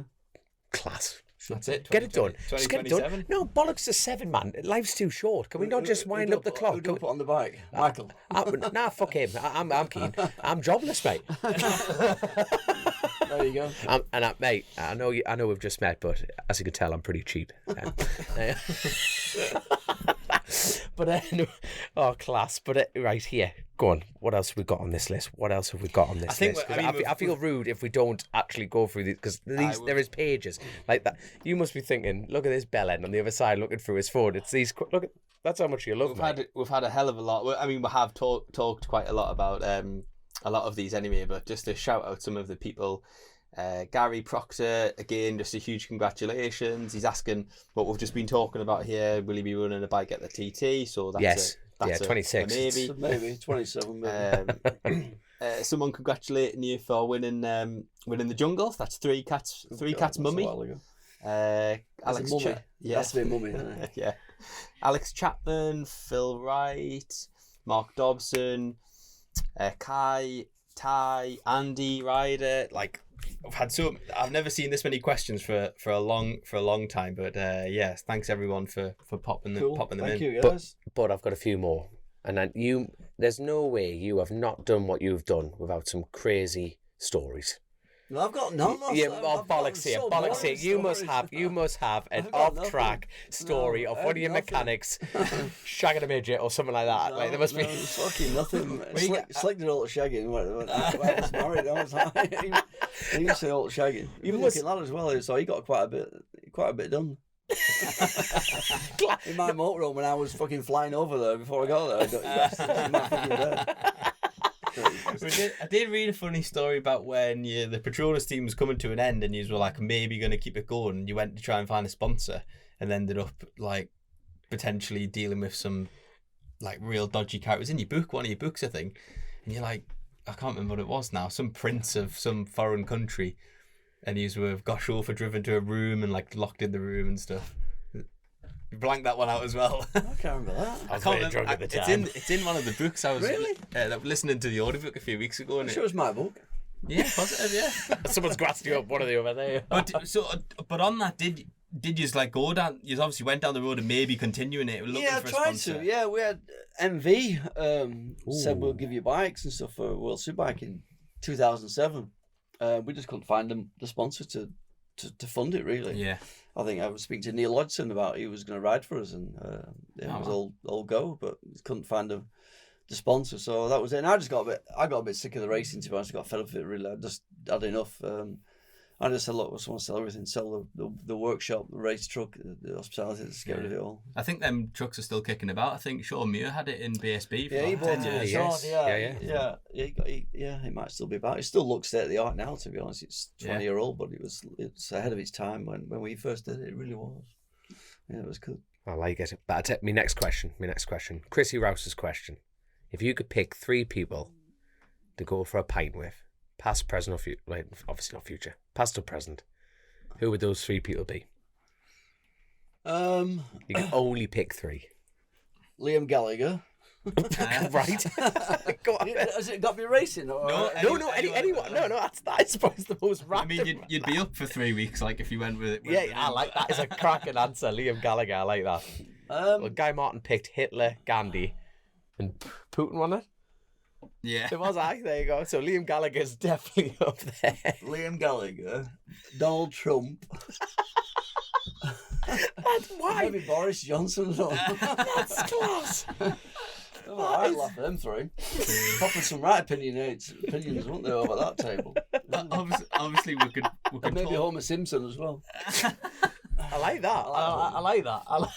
I feel like I could sit here all day and ask you questions about motorcycle racing, world superbikes, all of that stuff. But what would you say is like the most starstruck you've ever been? So, like, obviously you've got an MBA. Yeah, I met the Queen and stuff, but I wasn't that starstruck when I met the Queen, to be honest. I don't know why, but when I met Noel Gallagher, talking to the Gallaghers, I just fell apart like a cheap watch. And I met him at Sky Sports Awards in '96 when there was at the height of their fame and stuff, and he was there, and I got introduced to him, and he said, "Oh man, good, nice to meet you. Doing it for England." I went, "All right, are you gigging tonight?" And Michaela went, "Fucking hell." He's obviously not gigging. He's there presenting the award. And she just took the piss forever, saying, "Are you gigging tonight?" I was like, "Fucking." He's going, "No man, I'm just here presenting the awards. You guys." I went, "Oh right." I just fucking, my lips are quivering and everything. Like, "Are you fucking gigging tonight?" Like, obviously he wasn't. Do you reckon he was at home watching the final of I'm a Celebrity, Get Me Out of Here, and going, "Is that the gigging fella?" So that's where I was starstruck when I met him. Yeah, I met loads of people, Sylvester Stallone, and loads of like John Bon Jovi, and so many people. I met the Prime Minister at the time in '97, Tony Blair. But the only time I just fell apart like a cheap watch was when I met Noel Gallagher. Gigging tonight. What's your worst story for Whittam? Because he's been on the pod a few times. He's a great supporter of the show, and like you must have some. Come on, you must have some off track. You must have some. I remember meeting the Prime Minister, and he was with us. It was like he kept having these nights, these functions for like arts entertainment and sportsmen, all the top sports people in '97. In fact, I don't know how Whittam got invited, to be honest, because he wasn't exactly a top sportsman. I don't think he was invited. I think he just fucking turned up. And was he your plus one? Plus one, yeah. And he was getting a bit. He was rocking a bit. He was eating all the croissants and what the fucking go around canapes and stuff. Eating them. Coughing the champagne. He was rocking around. His fucking head had gone. I'll say his eyes. His one eye were all over the place. His one eye in the middle of his head. He's gone. His eyes like close together. Like he's got one eye. That was the first time I met him. Actually, I thought he only had one eye when I first saw him at the Manx Grand Prix. When I was battling with him on track, and I passed this guy going down Sulby Straight, and drafted past him on orange jacket and on stuff. And he looked across at me. I looked across at him. I thought, fucking hell, he's only got one eye, this cunt. And his eyes are close together, his face is bright red. I thought, it's one eye in the middle of his head. And I thought, I'm on the most dangerous circuit in the world. I've no idea where I'm going. It's damp, and I'm in a fucking racing. Madman with one eye in the middle of his head. We battled away over the mountain. I got over the line first. I beat him on the lap, and then he introduced himself. And I'm James Whittam. All right, I thought, well, I'd be work cut out here beating this guy. I'd come the newcomers race anyway. I won the race, obviously. And he wasn't on the roster or anything. I thought, wonder what happened to that lad. He turned out, he put a bit more fuel in his bike, went back out and crashed over the mountain, broke his collarbone. So he continued to do that for the next 25 years. So, but yeah, the story that the Prime Minister, he was pissed as James, he really was. And oh God, he came over to Prime Minister, met me, and he said, "Oh yeah, into like the bikes." I think about me and Sherry getting a bike and going for a ride. And James just went, "Yeah, you want to get yourself down to Benidorm?" I went, "Fuck's he said Benidorm for?" And he said, "Get yourself a bike and get down to Benidorm." I'm like, just fucking ignore this scruffy. and he kept farting, and he just fucking dropped his guts in front of the Prime Minister, and it fucking stunk. And I thought, I looked at him, he's like, face was like a ghost-looking face. And I went, Class. he promised he could smell it, obviously. He went, nah, nice to me, and he just shook my hands and fucked off. And I'm like, you dirty fucking bastard. Dropped your guts in front of him. I said, well, I had to do it, I couldn't hold it back. So that was. I don't think we'd get really invited back somehow. I don't Bike know. races are banned from number 10 I think then. so. And then Gary Havelock was in there as well, and he was pissed. He was falling asleep in the fireplace, I think, at one point. I think he was carried out by the security, chucked it back of his van, which is parked illegally just outside 10 Downing Street. Yeah. That was good. Happy days. Brilliant. Happy days. Absolutely brilliant. Well, obviously, thank you so much for letting us Pleasure. just take over your morning even. Morning, And obviously, into the afternoon. and onto your drive and everything like that. The makes a. By the way, if anyone's wondering, cracking cup of coffee. It's changed my world. It's honey instead of sugar. My world's rocked. But I tell you what, obviously we've come all the way down here. You've kindly taken the time. We've also got presents. We're going to move your book there for a second. But obviously there is a cap for you, my man. Bobble that. Is that for me? There, these are all from you, and more importantly, they're from Grace, because obviously Grace is here. Thank you, Obviously, Grace. thank you very much, always, Grace. So that'd be good. I'll cherish these. You never know. You never know. I took for that on eBay. Maybe. I tell you what. Also, while we got you here, I must give a quick shout out to Sean Muir. Grace gave him a cap. Obviously, we went down to Sean Muir's place. Gave him a cap, and he's in the podium, Park Ferme, and he's got a Chasin the Racin cap on. I'm like, that's class. So if you could keep that to 26, and when you get on the podium, if you could just slap on Grace's cap there, that would do us a favour. Absolutely fantastic. But obviously, yet again, thank you so Cheers, much. guys. It's been Pleasure. Quite enjoyed absolutely it. It's class. been good fun. And obviously, thank you so much to OMG Racing, Lucky Day Competitions, JCT, Truck and Trailer Hire, and Josh, would you like to round it off, my son? Yeah, thanks to the episode sponsor as well, OMG Motorcycles, and yeah, just a big thanks for coming on. Brilliant. And also, guys. also one more thing, because Grace is literally, the gaffer's sitting right there. We obviously have the Ian Simpson Forever Playboy, and Carl Knocked It Over, as well as the Alan Carter book. That's also for sale, just to make, there you go, it's back at it. But yeah, honestly, I know I've said this a few times already, but thank you so much, Carl, and we'll catch up with you soon. See you in a bit, guys. Thank you. Thank you.